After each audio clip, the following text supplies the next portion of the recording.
These days, it can be hard to trust the media. What's true, what's fake, and who is behind the message? I'm a freelance journalist and videographer who has spent years studying the media. Now I'm taking a look at what local, regional, and national news stories mean to us here in North Central Washington. I'm Dominick Bonny, and this is Common Sense. Hello and welcome to Common Sense. I'm Dominick Bonny, and today we're going to hear nurses' stories about their experiences during the COVID-19 pandemic. A few months ago, a committee of nurses from across the region reached out to my company to create a mini documentary showcasing the experiences of nurses from across the spectrum of care. From nursing students who just started in a new career at the beginning of the pandemic to longtime nurses with decades of experience who were pushed to their breaking points. Not necessarily by the workload, but by the cavalier, callous, and deeply selfish attitudes displayed by some in our communities, who didn't seem to care that this pandemic was placing a massive and historic burden on them. And because of their professionalism, their stories and experiences and frustrations have largely gone unspoken in the public sphere.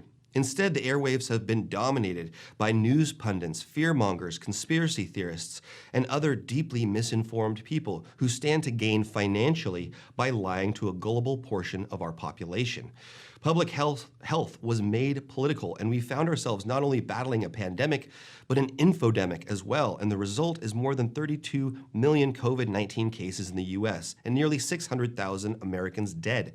That's almost 200,000 more people than we lost in World War II.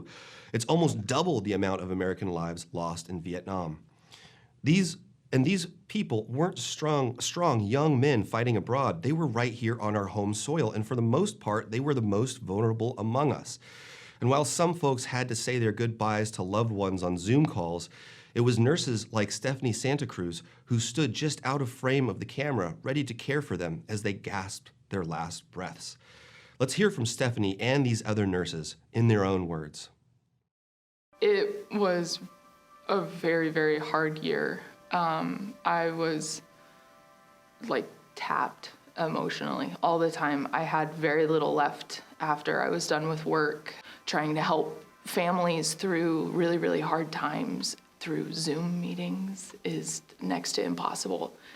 And trying to postpone our prone team because I knew that this patient wasn't going to make it through the night and it would be the last time that their family saw their face upright while they were alive, and trying to stand out of the frame of the camera while they're just praying with them, trying their best that they could. And it was starting to get really, really hard to wake up and keep doing that every single day. I came to work, I saw people die daily for weeks. COVID hit when I was in my last quarter of nursing school, and so it began. Things were shutting down, schools were closing, college was closing. Questions were raising, are we going to be able to finish your last quarter? Are you going to be able to go on and become a nurse? The changes I've seen in healthcare and the Chelan-Douglas Health District during this pandemic, again, have been a tremendous amount of growth. The pandemic has highlighted our limitations in our healthcare systems, but it's also showcased our strengths. And again, the resiliency of our team to be able to come together at our health district for the greater good of our community. We're stronger now than we have ever been, and it's been pretty incredible to see. One of the things, if you wanted to say what may negatively have impacted me, would have been this country's response to it. Anti-maskers, my rights are being violated, infringed upon. It's not as deadly as you think. So many people are surviving. I was angry and disgusted and disheartened by that reaction in the country. So that really impacted me. My faith in humanity was getting crushed. The thing I love most about being a nurse is the continuous growth opportunity and the learning that takes place. We're always in motion with learning and education.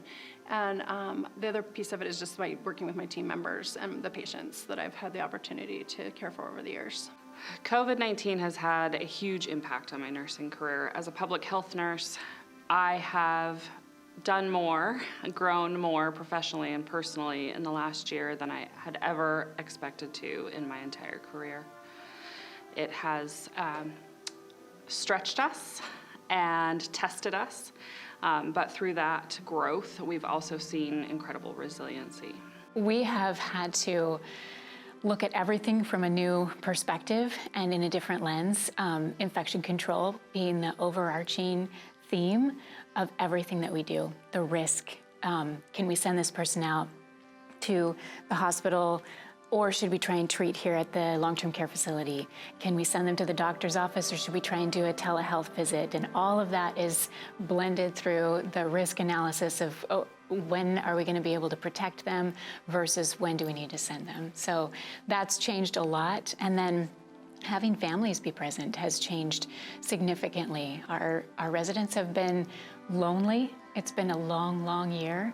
And nursing has been that bridge gap between residents being able to see their families and us trying to fill that role, but you never can. Family is irreplaceable.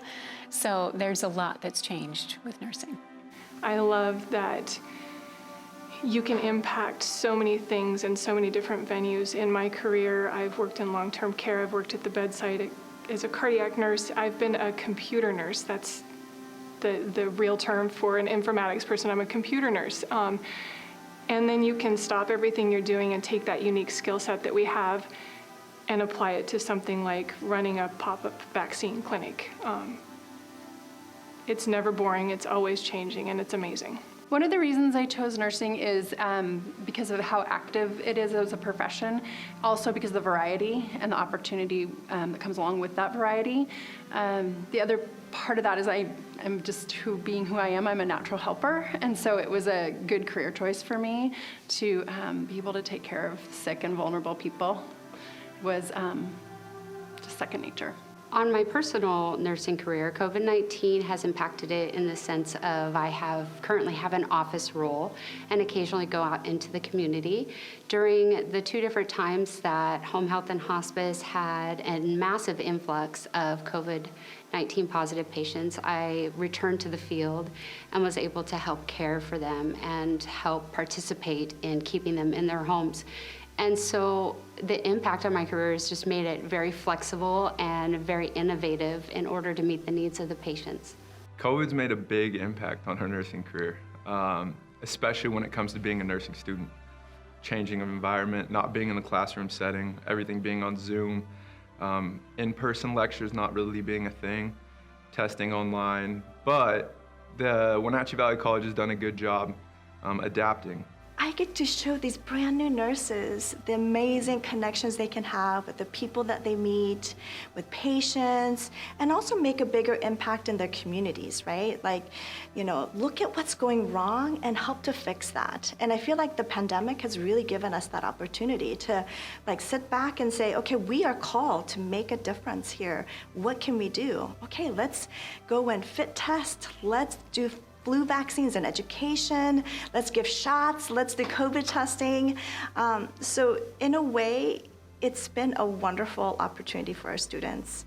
It's been a scary time, but I'm so really incredibly proud of like them saying, yeah, let's do it. Let's get out there. I know it's a risk maybe to me and to the people that I live with, but we're gonna keep it safe.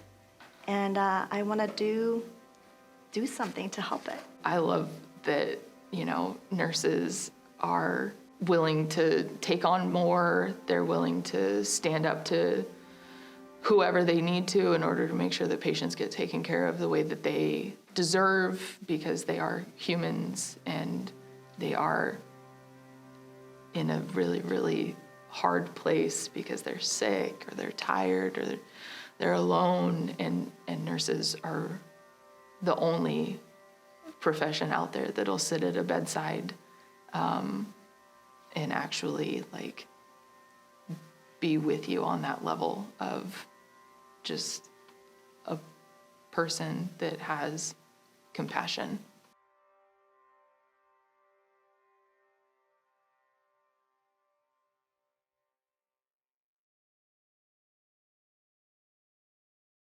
Stay tuned after the break for more.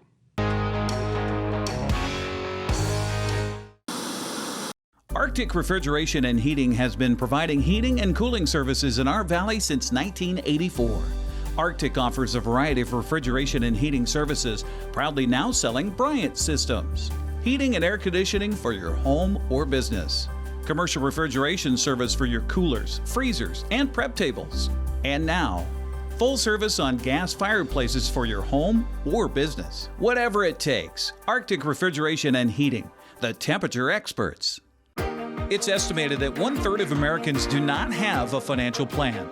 At D.A. Davidson, their advisors are working to change that because they understand the importance of planning for the future.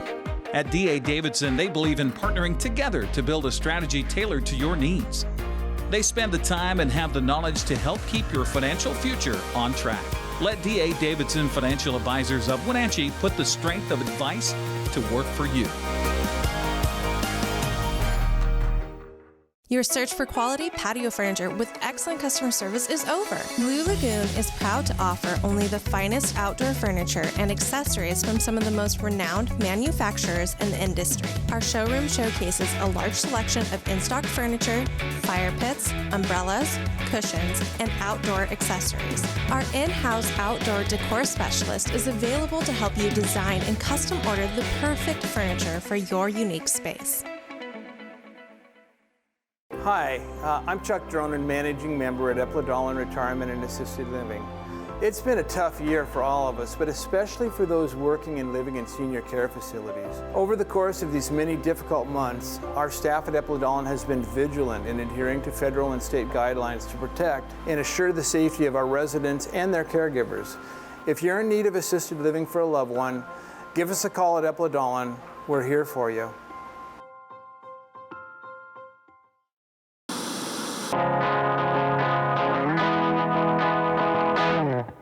Welcome back. Before the break, we heard from a wide variety of nurses from across our region about their experiences during the pandemic. I'd like to highlight a few remarks that didn't make the final cut of the mini-documentary we produced, starting with Susie, who works at the Lake Chelan Community Hospital. Honestly, I was scared out of my mind. At one point, I was nearly incapacitated by my fear of contracting it, bringing it home, giving it to my husband, who's 10 years older than me. All of that. I was scared for myself, my coworkers, my patients. I could see all the fear that was happening around us. But I managed to move on, push through. Grateful that I'm alive, grateful that I'm vaccinated.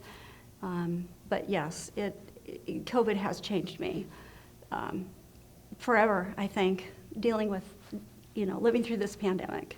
Yeah, and as a nurse especially, it's been quite challenging. How so? I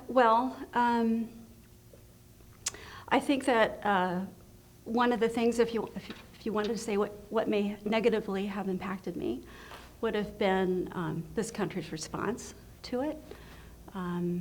Anti-maskers, my rights are being violated, infringed upon. It's not as deadly as you think. So many people are surviving. Boo-hoo, blah, blah, blah. It's not killing us, it's not impacting us like you think. We're not all dying from it or consequences of it.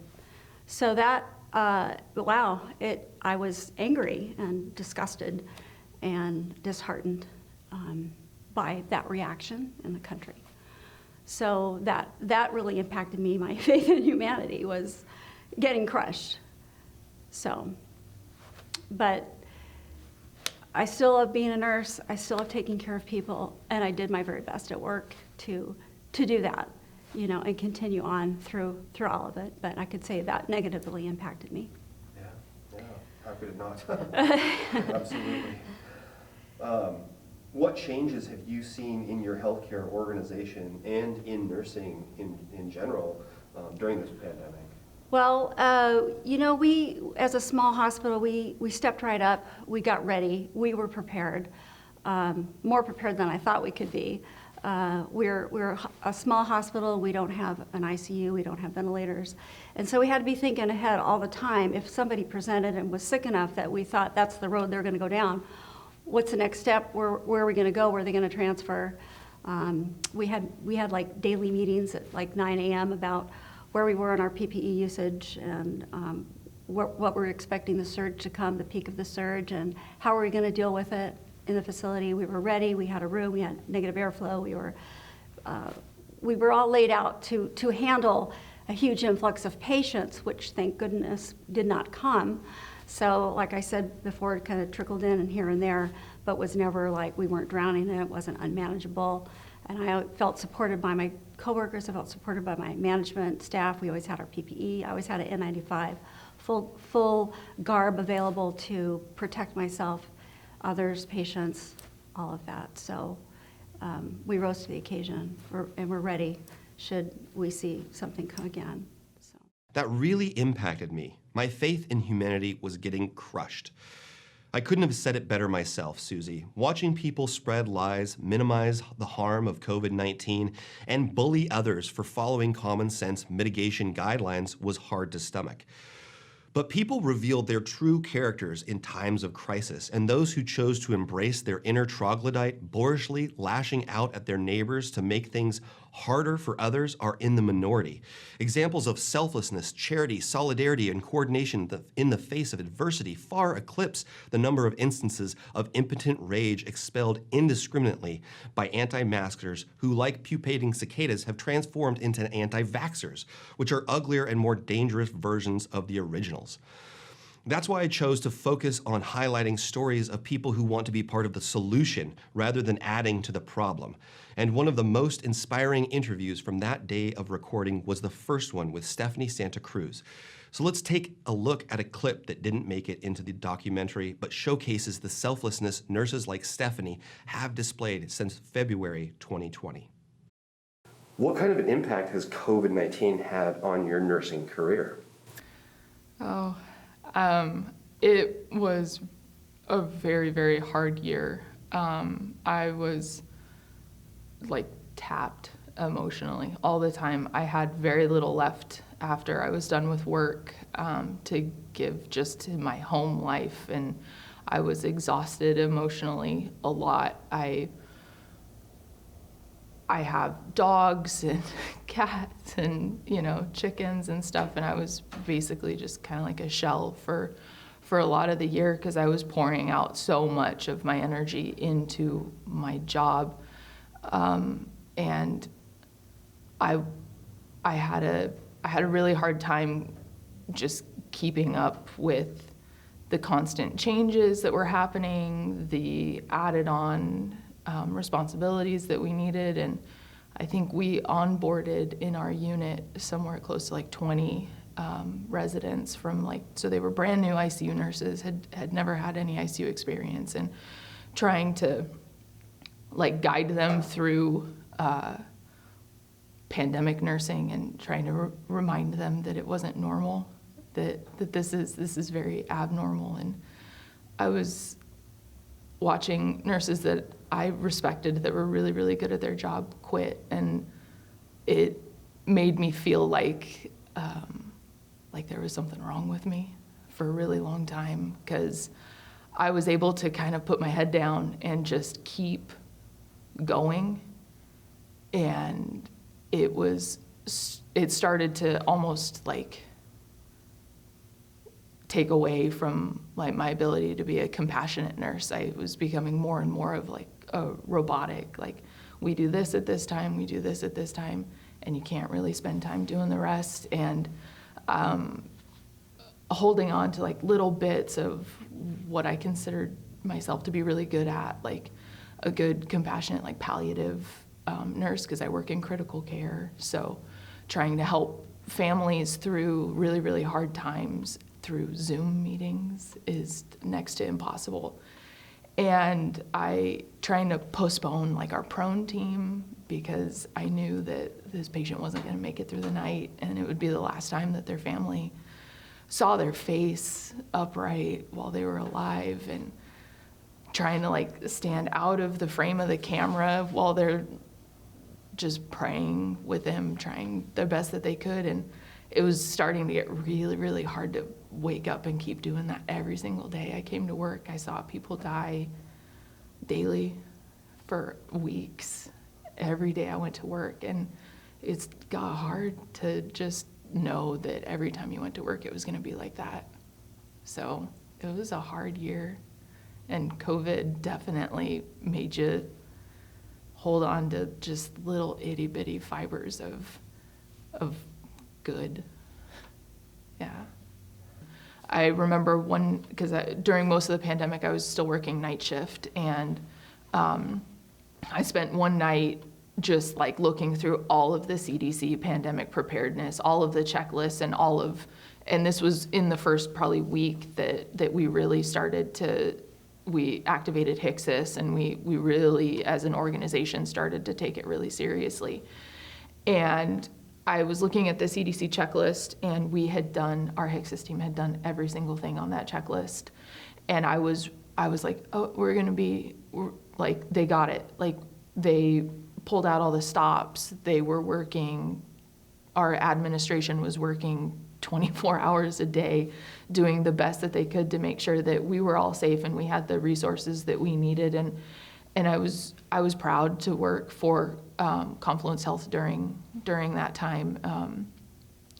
Nursing has definitely changed a lot. I think COVID-19 stripped nursing to its core, all of the fluffy stuff that nurses do, where we bring you cups of ice and we sit down and we, watch you eat a cup of Jell-O or whatever, stopped because people didn't want to be in their PPE for that long, and it took away a little bit of the humanity that nursing had. And I think as we continue to get new graduates and people that still want to be nurses, maybe not because of pandemic, it might look like we're superheroes, but it was really hard down in the trenches of it. And I hope that the new blood that we get in the new graduates that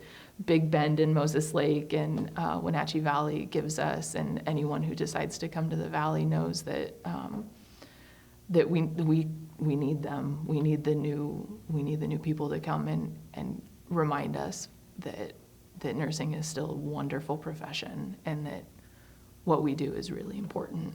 Because for a long time, the futility and the exhaustion of pandemic critical care nursing was hard, and it was tiring. 2021 marks Florence Nightingale's 200th birthday, and for those of you who haven't heard of her or don't remember the mark she made, she's the most famous nurse in Western history. She made a name for herself in the Crimean War, which in 1853 broke out between the English Empire and the Russian Empire over who would control the Ottoman Empire, known at the time as the sick man of Europe. Largely due to terrible leadership and planning by the English generals, the conditions their troops had to endure in camp and from the elements actually killed more soldiers than the enemy did, and the hospitals became known as unsanitary death traps from which few wounded soldiers survived. A deadly situation made worse by inept and amoral leadership. The more things change, the more they stay the same. Anyway, Nightingale has gone down in history for her role in turning things around in those hospitals. According to History.com, when she arrived in Crimea, quote, the no-nonsense Nightingale quickly set to work. She procured hundreds of scrub brushes and asked the least infirm patients to scrub the inside of the hospital from floor to ceiling. Nightingale herself spent every waking minute caring for the soldiers. In the evenings, she moved through the dark hallways carrying a lamp while making her rounds, ministering to patient after patient. The soldiers, who were both moved and comforted by her endless supply of compassion, took to calling her the lady with the lamp. Others simply called her the angel of the Crimea. Her work reduced the hospital's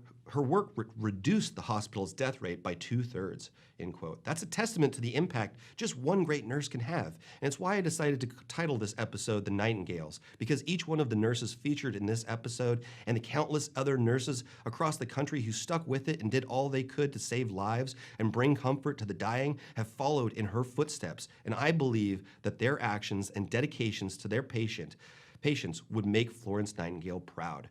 The stress, anxiety, pressure, frustration, and grief that Stephanie and these other nurses, as well as nurses from across the country, have had to endure throughout the pandemic is not enviable or fair, and it drove many nurses and some doctors out of their profession. According to a recent survey, 1,300 nurses in April, 3 out of 5 nurses surveyed said they were planning on leaving their position or specialty as a result of their experience with the COVID-19 pandemic. We need nurses now more than ever, so if you or someone you know may be interested in nursing as a profession, encourage them to learn more about this noble line of work. They can start by checking out the Wenatchee Valley College's excellent nursing program that trains new nurses every year right here in our community. And if you'd like to watch the short doc and share it with your friends and family, you can find it on Confluence Health's Facebook page or find a link to it in the show notes on NCWLIFE.com under the Full Episodes tab. Just scroll down to Common Sense and find episode 31. I'm Dominick Bonny. Join me next time for more Common Sense.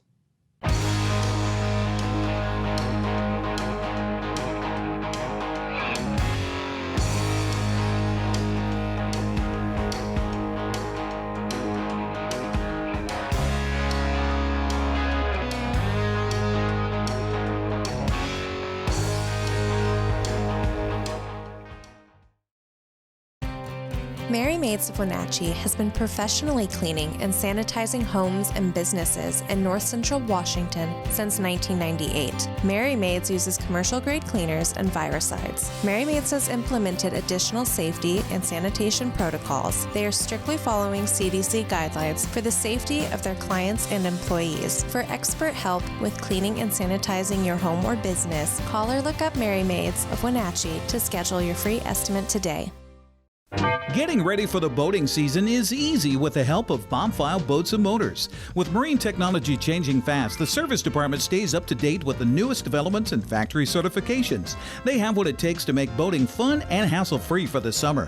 Then as that garage and driveway fill up in the fall, one call is all it takes to learn about their convenient service and storage packages. Now's the time to call and find out why Washington boaters have been trusting Bombfile Boats and Motors to service, store, and maintain their boats for over 70 years. Hi, this is Brian Snyder with Black Rock Asphalt Services here in Wenatchee, your local Black Rock seal coat company. Have you looked at your driveway or parking lot lately? Is it gray and oxidized? Does it have cracks that have not been taken care of? Or do you have striping that is pretty much non-existent? Please give us a call locally here, 509-665-9769. Learn more at blackrockasphaltsealcoating.com. Right now, get $500 off stressless signature base recliners or recliners with classic power, and $200 off new motorized stressless Max and Mike recliners, the latest great innovation from Stressless. Plus, get $200 off each stressless Mary and Emily sofa seat. Celebrate 50 years of stressless comfort and save at Boswell's, 2915 Easy Street in Wenatchee.